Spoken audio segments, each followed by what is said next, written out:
12 October 2025 বাংলাদেশের এবং বিশ্বের খবর নিয়ে চলে আসলাম আপনাদের মাঝে। গণভোটের সিদ্ধান্ত নেবে সরকার। নির্বাচন সংস্কার কমিশনের চেয়ারম্যান বদিউল আলম মজুমদার বলেছেন, ভবিষ্যৎ সরকার জুলাই সনদ বাস্তবায়ন না করলে তাদের পরিণতি শেখ হাসিনার মতো হতে পারে। গাড়ি নির্বাচনের রাস্তায় চালিয়ে নিতে হবে। বিএনপি মহাসচিব মির্জা ফখরুল ইসলাম আলমগীর বলেছেন, আর কারো জন্য অপেক্ষা নয়, কাল বিলম্ব নয়, এখন নির্বাচন রাস্তায় উঠে গেছে, গাড়ি শেষ পর্যন্ত চালিয়ে নিতে যেতে হবে।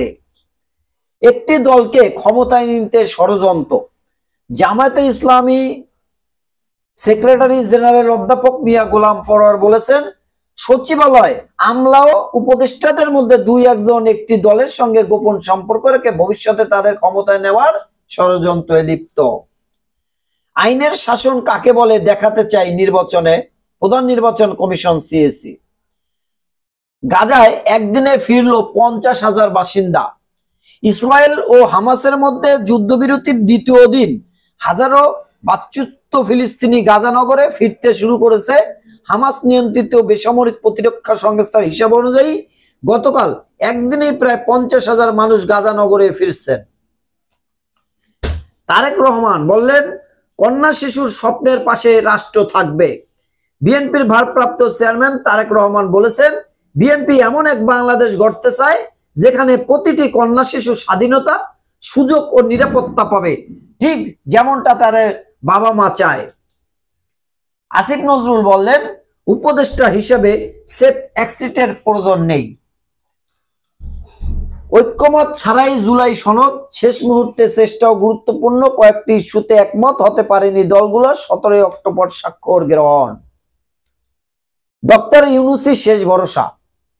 17 অক্টোবর জুলাই সনদের রাজনৈতিক দলগুলোর স্বাক্ষর করার কথা, কিন্তু শেষ পর্যন্ত এ সনদ কিভাবে বাস্তবায়ন হবে সে ব্যাপারে চূড়ান্ত সিদ্ধান্ত ছাড়া সব দল জুলাই সনদে স্বাক্ষর করবে কিনা সংশয় রয়েছে। দীর্ঘ 1 বছর ধরে আলোচনার পরও ঐক্যমত কমিশন দলগুলোকে এক ছাতার নিচে আনতে পারেনি। এর মধ্যে জাতীয় ঐক্যমত কমিশনের সংবাদ বিজ্ঞপ্তিতে জানানো হয়, জুলাই জাতীয় সনদ 2025 আগামী 17 অক্টোবর জাতীয় সংসদে দক্ষিণ প্লাজায় স্বাক্ষরিত হবে। দেশে প্রতি 5 ঋণগ্রহীতার একজন খেলাফি। সেনাবাহিনীকে প্রতিপক্ষ করার নতুন এজেন্ডা রুখতে হবে। নির্বাচনের সামনে রেখে দেশি বিদেশি প্রোপাগান্ডারা আবারও তৎপর বাংলাদেশ সেনাবাহিনী নিয়ে। গুজব চক্রান্ত কুলাতে না পারলেও আশা ছাড়ছে না এরা। যদি লাইগে যায়, তথ্যে প্রায় প্রতিদিনই সেনাবাহিনী সম্পর্কে ছাড়ছে কোনো না কোনো গুজব বটিকা। কখনো সরকারের সঙ্গে সেনাবাহিনীর প্রধান উপদেষ্টার সঙ্গে সেনাপ্রধানের বা সেনাপ্রধানের সঙ্গে তার অধস্তত্বের কল্পিত বিরোধের কিচ্ছা ছড়ানো হচ্ছে মুখরোচক করে।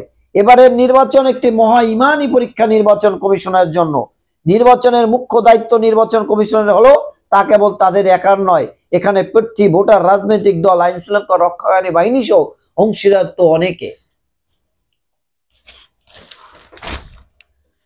মরণযাত্রার শীর্ষে বাংলাদেশ। চলতি বছর ঐবদ্য পথে ইউরোপে প্রবেশ করেছে 50,850 জন, যা গত বছরের তুলনায় 2% বেশি। রাকসু নির্বাচন কেটেছে সংকট, প্রচারের মুখর ক্যাম্পাস। অনুপ্রবেশের কারণে মুসলমান বাড়ছে ভারতে, অমিত শাহ। 10 লেন হচ্ছে না ঢাকা চট্টগ্রাম মহাসড়ক। নিষেধাজ্ঞা অমান্য করে পদ্মায় চলছে ইলিশ নির্ধারণ। কাকরাইলের জাতীয় পার্টির কর্মী সমাবেশ ভণ্ডুল। ভোট OMR পদ্ধতিতে থাকবে সর্বোচ্চ ন্যায্যতা। হালাল পণ্যের বিশ্ববাজারে পিছিয়ে বাংলাদেশ। সর্বনিম্ন সার্টিফিকেট ব্যবস্থা নেই। হালাল পণ্যের ইকোনমিক জোন চান উদ্যোক্তারা। রপ্তানিতে বড় সম্ভাবনা। অমুসলিম দেশেও হালাল পণ্যের চাহিদা বাড়ছে। দেশে কমছে উৎপাদন, বাড়ছে ডাল আমদানি। ফুলের শ্রদ্ধায় সিক্ত। বুদ্ধিজীবী কবরস্থানের চিরনিন্দায় সৈয়দ মঞ্জুরুল ইসলাম। 5 বছরে LPG চাহিদা দাঁড়াবে 2.5 মিলিয়ন টন। একই অন্যায় ঝুলছিল দম্পতির লাশ। কনসার্টে ভাঙচুর, গোলাগুলি। পটুয়াখালীতে বাস কোচ সংঘর্ষ, র্যাব সদস্য সহ 2 জন নিহত, আহত 34 জন। প্রতিবেশীর বাড়িতে উদ্ধার বস্তাবন্দি শিশুর লাশ। এই ছিল পত্রিকার শিরোনাম। প্রিয় দেশবাসী, প্রতিদিন সংবাদ শুনতে চ্যানেলটি সাবস্ক্রাইব করে রাখতে পারেন। আসসালামু আলাইকুম।